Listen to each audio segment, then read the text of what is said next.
is going on, ladies and gentlemen? Welcome back to Auto Auction Rebuilds. We are back at Copart here in Indianapolis. I got to give a big shout out and thank you to all the people here at Copart that took the time out of their day to put these cars out here for us. They arranged these cars so that we could come out here and not have to walk around aimlessly looking for things around the yard. Thank you so much, all of you, for allowing us to do this and for putting these together. Now, let's jump into this video today. I lost my wording there.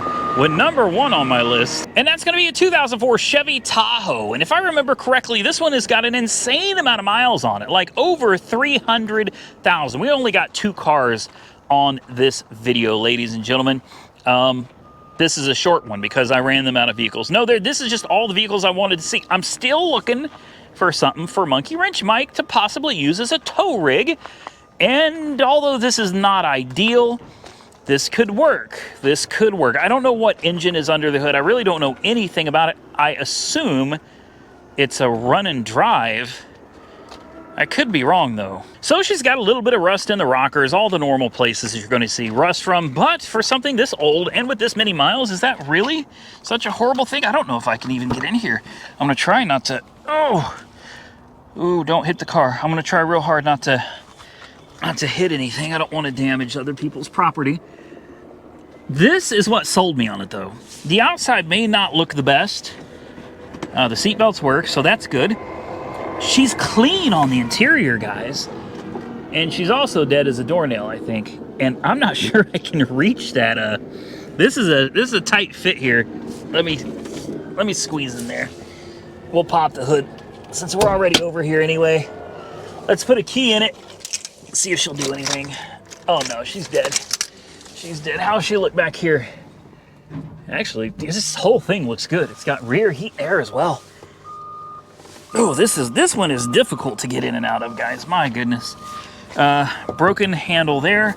Not a big deal. I'm sure that's something he could handle. We got the towing package, which means it's got a hitch and a 7-pin. Oh, this is broken too. So is that. Okay, this is all broken, so that's fine. That's fine. He can go get him another hatch, and he'll be good to go. It smells good, which is unusual. A lot of these cars smell pretty bad. This one does not. It actually smells pretty good. This is nice. You got plenty of room back there. Once you get the hatch working, it looks like it may even have a subwoofer. This is a pretty loaded up SUV right here. Not bad at all. Decent tires. They're Hankooks, or I think I call them Hankooks. I guess they're Hankook. I don't know. Dynapro. Let's find out what engine we got under the hood here. 5.7, 4.6, 4.8. I know it's not a 4.6. I'm kidding. 5.3. 5.3. Of course it's a 5.3 because, you know, LS things, right? Uh-oh. No battery. They took the battery. So someone really gave up on this one, guys. And there's spider webs under the hood, so she's been sitting a while. That's never a good sign. I told you, I got a rule that I try to stick to. If someone went so far as take out the battery, she was done. Trans fluid is really dark. Does not look promising as far as the transmission is concerned. What does the oil look like? Let's take a peek. Oil's a little low, but truthfully, it doesn't look... Oil doesn't look bad. Sorry, I had to really examine it. The oil doesn't look bad, so I'll bet she runs fine. But I wonder if she's got a transmission problem. I do. Coolant. She's full of coolant. Honestly, the rest of it doesn't look bad. And I think this is the two-wheel drive version. So even if it does need a transmission, it's not that big of a deal. Let me grab a booster pack and let's just see what it sounds like, because one other thing I'm noticing, I don't see anything on the window saying if it runs or not. So at this point, it's anyone's guess. All right, the NOCO is holding in strong there, man. She's had a rough day. Look at this bunch of cars here. This booster pack has had a really rough day today, and she's still hanging in with us. So let's climb in here. Ugh, she does have power. Oh my goodness. It is such a tight fit. Maybe I need to lose some weight. Ooh. Ooh. Oh, it is four-wheel drive. Uh-oh. Not that that makes it impossible, just, you know, there's a little bit more work that goes into changing the transmission on a 4x4 model. That, to me, didn't sound good. That, ladies and gentlemen, sounded like something was locked up. Should we attach the ground over here maybe? We'll do that. And let's... There is a positive connection over there, but we'll continue trying to use this. That didn't sound good. Could be wrong, but that sounded like a motor that was just like locked up really, really tight. Let's try it again. Oh. Well, good Lord. This is too much. This is too much. I'm not sure this thing is even worth it at this point. Let's, there we go.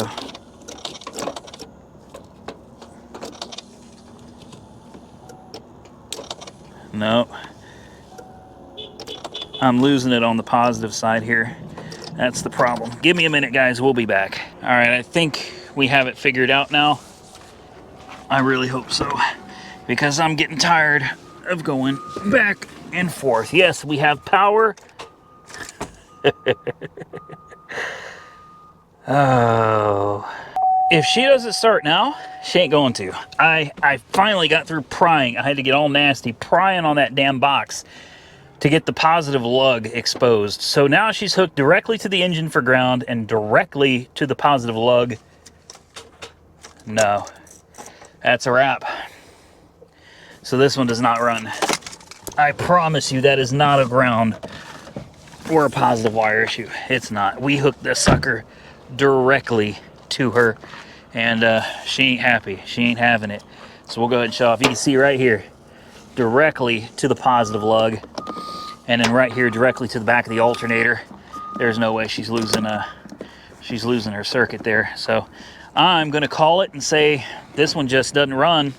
You can't win them all, guys. She's not bad looking though. Ooh, but this one is not for us. Last on my list, the 2012 Mercedes-Benz C300. We looked at one of these, similar, a little bit older, but still pretty much the same car, I think. Oh, NOCO booster pack left its impression there. Very nice. This one took a little damage. I'll be honest with you, I neglected to see this. This is all my fault. I didn't see that damage there. I almost think there's some damage to this rear end. Maybe not. I'm not sure. But anyway, oh, she was hitting the back too. I didn't see that either. This back bumper is just tore up. 4MATIC? Oh, ooh, good Lord. How did I miss all of this? She took a bump right there too. And I know what you're thinking. Randy, it's the same one you showed us the other day. It's not. I promise you. It's not. Even though it's got the same damage up front too. I knew about this, but you know, who cares? It's a bumper and some miscellaneous pieces. But here's the one I showed you the other day, just so you can see. Same color, C300, 4MATIC, with damage there as well. They're two completely separate cars, but I saw this and I saw the front end damage and I said, well, that doesn't look like it's that difficult to fix. Hell, the crash bar doesn't even look damaged. To me, it looks like it needs a bumper cover. The wheels are in pretty rough shape.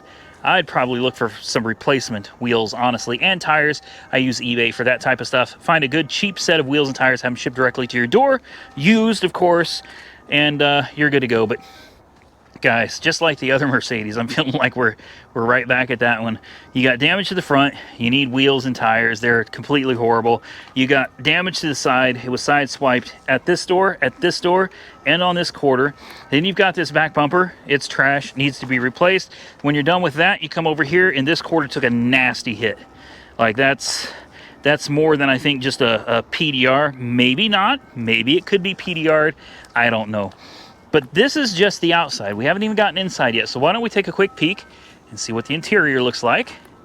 Maybe that'll be its saving grace. Ooh, no, it won't. Oh, was it lit on fire? I think it was lit on fire. It was. This car was lit Oh yeah, this car was lit on fire. That's all melted. Or I could be wrong, but does that not look like someone lit that sucker up? Hell, maybe that's just how it wears. Very, very bizarre. I don't know. It's got power. It's full of money. So I guess, you know, you could look at it that way. You buy the car and you already started making some of your money back.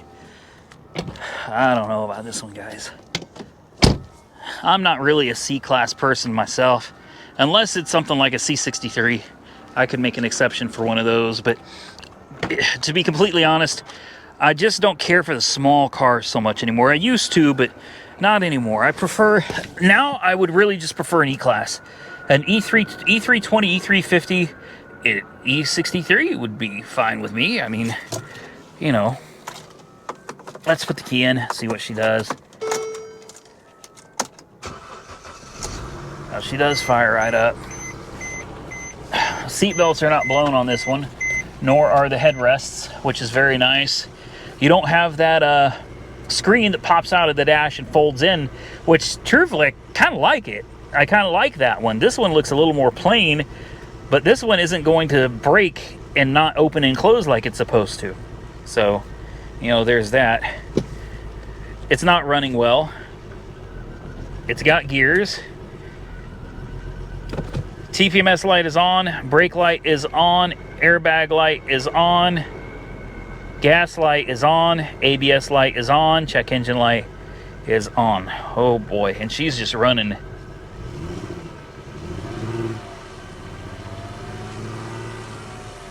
Let's see if that cleared her up any. No. No, she's not happy. Not happy at all. Important window. Yep. That's all I'm going to try on this one, guys. Ooh, look at this. The foil is peeling. Yeah. Yeah. You just, you know, you just never know. You never know. That's why I tell people, man, if you can get out and check these cars out in person, I highly recommend it. I mean, highly, highly, highly recommend that you come out and look these cars over in person before you just bid and buy sight unseen, unless you just like to gamble, you know, and I do. I don't go to casinos and I don't play the lottery or any of that stuff, which maybe I should, or maybe I shouldn't. I don't know. But I like to gamble with the cars, man. For me, it's a lot of fun to find cars online, see the pictures, and then just go, you know what? Sure, let's try it out. You know, and most of the time, I'm going to say I'm very lucky. I win most of the time. But I also lose some of the time, and it doesn't always work that way for everyone. Some people lose most of the time. So I don't recommend that you do what I do and buy these cars sight unseen. Remember, all of this works out to be content for me. If the car turns out to be a great car, that's content. If the car turns out to be a dud and it's junk, it's still content. So technically speaking, either way, I win. Whereas if someone's out there and they're putting their last $1,500 into something sight unseen, and they lose, they're out. It's over, man. So I never recommend bidding, buying cars sight unseen. For me, I do it partially for content. The other part is because I really do just enjoy the gamble, the rolling of the dice, you know, and seeing where they land. I have a lot of fun doing this, and if that's what you're wanting to do, then go for it. But if you're really looking to put your last few dollars into something, or you really need to be winning, you need to be coming out and checking these cars out in person. So before we get out of here, I want to thank Copart one more time. These folks up here, absolutely great. I truly appreciate them for taking all the time that it takes to put all these cars together, finding them and dragging them over here for me. They don't have to, they're not obligated to. They do it because they're just real nice folks. Thank you all very much for inviting me out here, for having me here, and for taking care of us while we're here. Truly do appreciate Copart for all of it. And I appreciate each and every one of you for taking the time to watch these videos. It makes what I do possible. Without you, I couldn't do it. And if you enjoy this kind of content, hit the thumbs up button, drop those comments below, and don't forget to subscribe to my channel and share my videos with your friends if you think it's something your friends might be interested in. For me, it is the 23rd of November. We're quickly approaching Thanksgiving. By the time you see this video, Thanksgiving will be long gone.